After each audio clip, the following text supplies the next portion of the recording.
키워드를 통해 세상을 바라보는 심유철 기자의 키워드 포착입니다. 자, 오늘도 쿠키뉴스 심유철 기자 함께합니다. 안녕하세요. 안녕하세요. 심유철 기자입니다. 네, 오늘 키워드는 어떤 거죠?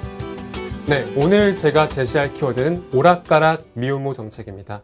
내용 영상으로 먼저 만나보시죠.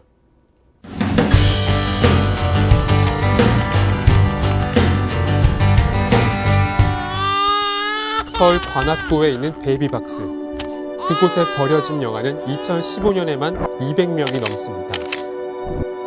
입양 권위를 부리치고 양육을 결심해도 미혼모들이 홀로서기란 쉽지 않습니다. 오히려 정부는 낙태 처벌 강화 정책까지 내어놓았다가 강한 반발로 철회했는데요. 저출산 국가에서 매년 버려지는 아기만 수백 명인 현실, 기획 취재팀에서 취재했습니다. 네, 대체 어떤 게 문제가 되는 건지 자세히 알아보도록 하겠습니다. 사실 결혼하지 않은 여성이 임신을 하게 되면 당연히 이제 시설로 입소해서 도움을 받을 수 있을 거라고 생각했는데 이게 어떤 면이 문제가 되고 있는 겁니까? 네, 일단 시설 수가 줄고 있다는 점이 큰 문제입니다. 네. 오갈 데 없는 임신한 미혼모가 머물 수 있는 미혼모자 가족 복지 시설, 즉 미혼모 시설이 전국적으로 점점 줄어들고 있는데요. 그에 대해 정부와 지방자치단체들은 손을 놓고 있는 상황입니다. 사실 미혼모에게 가장 큰 고민거리, 당장 지낼 곳 아니겠습니까? 주거 문제 때문에 고민 많이 할 것 같아요. 네, 그렇습니다. 2015년 한부모 가족 실태 조사에 따르면요. 한부모 가족은 생계비와 양육비 다음으로 주거를 도움이 필요한 가장 중요한 분야로 꼽았습니다. 사실 가족과 주위 사람의 따가운 시선과 출산 관련 비용을 감당할 수 없는 여성에게 미혼모 시설은 최후의 피난처와도 같습니다. 네. 미혼모 시설은 일정 기간 동안 미혼모들에게 숙식을 무료로 제공하고요. 분만 지원과 자립을 위한 직업 교육을 해주는 복지 시설이기 때문입니다. 네. 아, 방금 미혼모들에게 최후의 피난처라는 그 표현이 확 와닿는데 사실 그런 곳도 문이 언제나 열려 있는 건 아닌가 봐요. 예. 미혼모 시설은 숫자도 많지 않을 뿐더러요. 지역 간 편차도 심해서 지방에 사는 미혼모들은 이용에 불편함을 겪고 있습니다. 네. 특히 출산과 산후조리 도움이 필요한 임신 중인 미혼모들이 갈 곳을 찾지 못하고 있는 것이 문제입니다. 이게 지역 간 편차가 크다는 건 아무래도 시설이 서울권에 좀 집중이 돼 있다는 건가요? 네. 미혼모 시설은 임산부를 위한 기본생활지원형과 영아를 둔 미혼모가 입소할 수 있는 공동생활지원형이 이렇게 두 가지가 있습니다. 네. 기본생활지원형의 개수는 20곳으로 공동생활지원형 38곳의 절반 수준이고요. 지역별로 봐도 기본생활지원형은 서울 6곳, 경기 2곳을 제외하고 다른 지역은 모두 1곳으로 서울에 집중되어 있습니다. 그렇군요. 지금 기본생활지원형이 공동생활지원형의 절반 수준이라고 했는데 기본생활지원형 시설수가 왜 이렇게 적나요? 네, 지난 2011년 말 33곳이던 기본생활지원형이 20곳으로 급감한 배경에는요. 여성가족부가 지난 2011년 개정한 한부모 가족지원법이 있습니다. 정부는 미혼모 시설의 절반에 해당하는 입양기관이 운영하는 기본생활지원형을 15곳으로 2015년 6월 30일까지 폐쇄하거나 공동생활형으로 전환하도록 했거든요. 네. 그건 입양기관이 아이를 키우도록 돕기보다는 입양을 권유할 수 있다는 이유 때문이었습니다. 아, 근데 이제 아무 대책 없이 폐쇄만 하면 안 되는 거잖아요. 이게 대체시설 아무것도 마련해주지를 않았나요? 네, 물론 지방자치단체와 여성가족부가 대체시설을 마련한다고 했는데요. 네. 2011년 말 시설 2곳이 있던 전북과 1곳이 있던 경북에는 현재 아무 시설이 마련되지 않은 채 모두 폐쇄된 상태입니다. 그렇군요. 아하, 이게 2011년 말이면 전북과 경북은 대체시설이 마련되지 않은 게 지금 6년이나 된 거네요.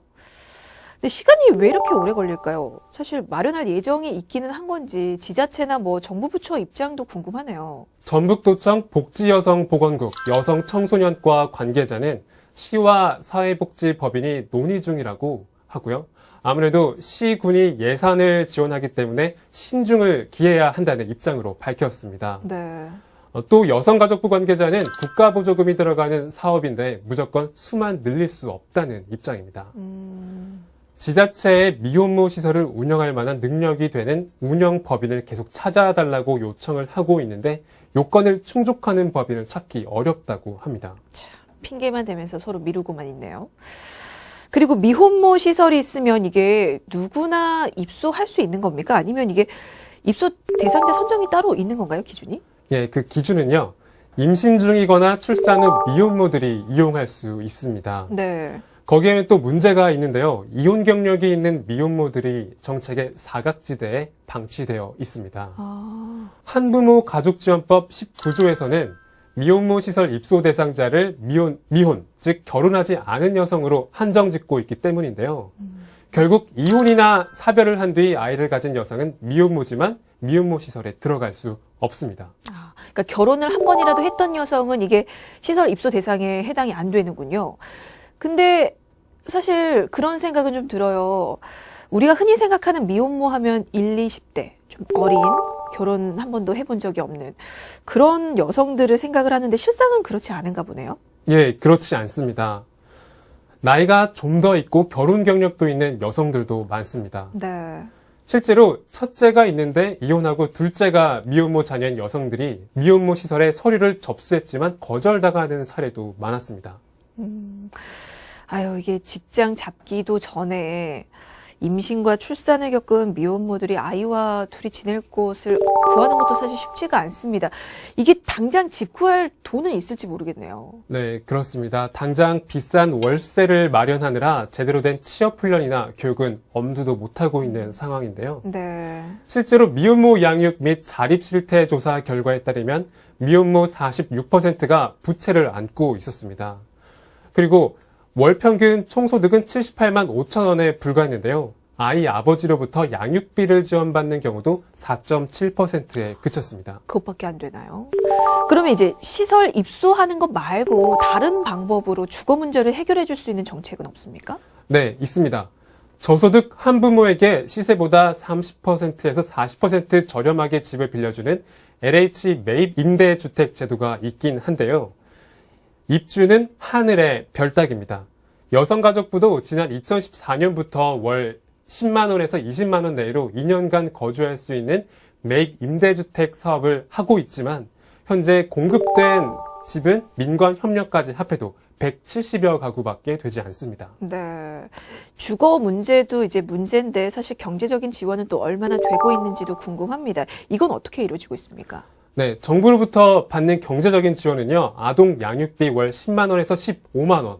그 외에도요, 아이가 만 3세가 될 때까지 의료비와 기저귀, 분유값으로 연간 70만 원이 나오지만 그런 혜택도 중위소득 52%, 즉 2인 기준으로 142만 원 이하일 때만 받을 수 있습니다. 네. 이마저도 기초생활보장 수급을 받는 자는 정부의 양육비와 중복해서 수급할 수가 없습니다. 중복이 안 된다고요? 예. 그러면 기초생활수급권자와 미혼모 지원, 그러니까 둘 중에 하나를 그러면 선택해서 지원을 받아야 되는 건가요? 예.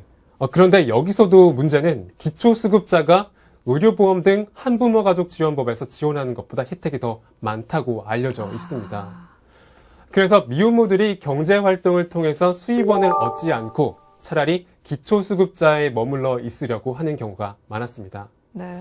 아예 의욕을 잃는 경우도 다반사입니다. 그렇군요. 근데 이제 이런 상황이 반복된다면 이게 미혼모가 경제적 빈곤에서 헤어나올 수 없는 건 물론이고요. 헤어나오는 게 뭐예요? 이게 점점 더 늘어나지 않을까 그런 걱정이 좀 돼요. 예, 그렇습니다. 지난해 여성가족부가 전국 한부모 가족 255가구를 대상으로 파악한 2015년 한부모 가족 실태 조사 결과를 보면요. 전체 한부모 가족의 41.5%가 기초생활보장, 차상위 가구 등 저소득 한부모 가족이었습니다. 지난 2012년 첫 조사 때보다 10%포인트 이상 늘어난 수치였습니다. 네. 사실 오늘 지금 이 미혼모 정책에 대해서 얘기를 나누는데 한편으로는 그런 생각이 듭니다. 우리나라가 저출산 국가죠. 한편으로는 저출산 해결을 위해서 많이 나서고 있지만 그럼에도 불구하고 또 이렇게 한편에서는 여전히 많은 아이가 빈곤으로 버려지고 있고 또 해외로 입양되고 있다는 건 이건 좀 모순이 아닌가 그런 생각도 좀 들어요. 예, 맞습니다. 보건복지부에 따르면요, 지난해 입양아동 1,047명 중 374명이 해외로 입양됐습니다. 입양 아동 수는 매년 줄고 있지만 여전히 매년 수백 명의 아이들이 해외로 입양되고 있습니다. 베이비박스에 버려지는 아이들도 매년 250명에서 300명으로 증가하고 있는데요. 네. 아이를 낳는 것뿐 아니라 키우는 것이 중요하다는 시각에서 볼 때 미혼모처럼 경제적 어려움에 있는 사람들을 지원하는 정책 마련이 시급합니다. 네. 근데 이제 떨어진 출산율을 높이기 위해서라도 이런 결혼 여부에 관계없이 미혼모를 좀 지원하는 정책이 더 늘어나야 되지 않을까 싶은데 이게 우리나라는 이런데 다른 나라에서는 지금 어떻게 또 이루어지고 있는지도 궁금하네요. 네, 프랑스에서는요, 아이를 양육하고 있다는 것만 입증이 되면 그 사실만으로도 동거 부부에게도 법적 부부처럼 똑같이 지원을 해주고 있습니다. 그렇게 혼외 출산에 대한 차별을 폐지한 프랑스는 출산율이 1993년 1.65명에서 2012년 2.01명으로 증가했습니다. 네, 그렇군요. 사실 프랑스가 복지가 잘 돼 있긴 하는데 이런 사례들도 그대로 차용을 하자는 건 아니지만 검토를 좀 할 부분은 아닌가라는 생각도 좀 듭니다. 그리고 이제 미혼모 시설이 늘어나야 하는 것도 맞긴 맞는데요. 오늘 이렇게 얘기를 들어보니까 제한이 좀 많은 것 같아요. 대상자 면에서도 그렇고. 이게 사실은 시설 문턱을 좀 더 낮추고 편하게 이용할 수 있도록 그런 부분도 좀 신경을 써야 되지 않을까 그런 생각도 좀 들어요. 예, 그렇습니다. 미혼모 시설은 미혼모가 편견과 차별, 경제적 어려움 없이 스스로 살 수 있는 환경이 되기 전까지는 꼭 필요합니다. 지역별로, 적어도 인구 비례별로는 미혼모 시설이 꼭 있어야 하고요. 또 시설 입소를 부담스러워하는 미혼모들을 위해 실명을 드러내지 않고도 익명으로 시설에 입소할 수 있어야 되겠습니다. 네. 출산할 수 있는 환경을 만들어주는 것도 중요하고요. 또 출생신고를 하면 아기를 정식으로 입양 보낼 수 있고 또 기초생활수급 등의 정부 지원도 받을 수 있으니까요. 또 시설에 대한 정보나 입양 특례법에 대한 오해를 알리는 것도 필요합니다. 네. 뭐 도움을 필요로 하는 미혼모는 많은데 왜 그들이 시설을 마음껏 이용하지 못하는지 그 근본적인 원인도 좀 생각을 해봐야 되지 않을까 싶습니다. 자, 그리고 또 하나의 문제가 낙태 처벌도 있습니다. 현재 우리나라에서는 낙태 시술이 불법이죠? 예. 모자보건법 예외적으로 모자 본인이나 배우자의 유전학적인 정신장애나 신체질환, 전염성 질환이 있는 경우, 또 성범죄에 의하여 임신된 경우, 친인척 간의 임신을 지속하면 임산부의 건강을 해치는 경우에 하나여 임신 24주 이내에 임신 중절 수술을 허용하고 있습니다. 그 외에 다른 어떤 개인적인 사정들은 다 불법인 겁니까? 예, 그렇습니다. 경제적인 사정이나 산모의 건강과는 무관한 태아 자체의 문해와 다운 증후군 등의 장애, 가족 계획에 의한 임신 중절 수술을 하는 경우는 모두 불법입니다. 뿐만 아니라 수술 허용 사유에 해당한다고 하더라도요. 임산부 본인뿐 아니라 배우자의 동의까지 받아야 임신 중절 수술을 할 수 있습니다. 네. 즉 배우자의 동의 없이 임신 중절을 하는 것은 불법입니다. 그렇군요. 근데 사실 이렇게 법으로 막고는 있어도 낙태가 암암리에 뭐 기혼 여성뿐만 아니라 미혼 여성들도 좀 많이 이루어지고 있지 않나요? 네, 복지부가 실시한 전국 인공임신 중절 수술 변동 실태 조사 결과를 보면요. 2010년에만 낙태가 16만 8,739건이 이루어졌습니다. 이 가운데 기혼 여성이 9만 6천여 건, 미혼 여성이 7만 2천여 건이었습니다. 네. 이렇게 우리나라에서 불법 낙태가 꾸준히 이루어지고 있다는 건 미혼모 지원 정책 부족과도 좀 어떻게 연관지어서 생각해 볼 수도 있을 것 같아요. 네, 연관성은 이미 충분합니다.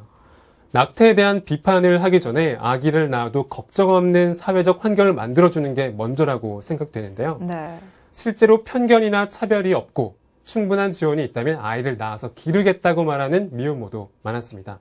하지만 지금 상황에서는 낳고 싶어도 포기하는 쪽으로 기울어질 수밖에 없는 상황입니다. 그렇군요. 근데 이제 그럼에도 불구하고 정부가 저출산 문제 해결책으로 낙태에 대한 처벌 강화를 내놨다가 백지화했었죠? 예. 복지부는 지난 9월 개정안을 입법 예고하면서 불법 낙태 수술을 비도덕적 진료 행위로 명시했습니다. 네. 통상 1개월이던 의사의 자격정지 기간을 최대 12개월로 늘렸었고요. 그러자 산부인과 의사들과 여성단체들이 강력하게 반발하고 일어섰습니다. 그 결과 복지부는 재검토에 나섰고요. 처벌 강화는 없던 일로 정리됐습니다.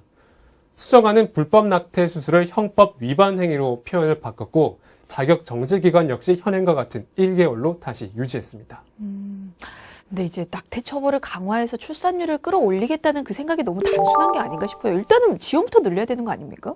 네, 헌법 제10조에 따르면요, 국가는 태아의 생명을 보호할 의무가 있고, 태아에 대한 국가의 보호 의무에는 출산을 방해하는 요소를 제거하는 것뿐만 아니라 여성이 임신 중 또는 출산 후 겪게 되는 어려움을 도와주는 것까지 포함하고 있습니다. 네. 그 내용 국가가 잊지 말아야 합니다. 네, 뭐 오락가락하는 미혼모 정책 이제는 중심을 잡고 좀 제대로 된 지원이 이루어지길 바라봅니다. 자, 지금까지 쿠키뉴스의 심희철 기자였습니다. 고맙습니다. 네, 감사합니다.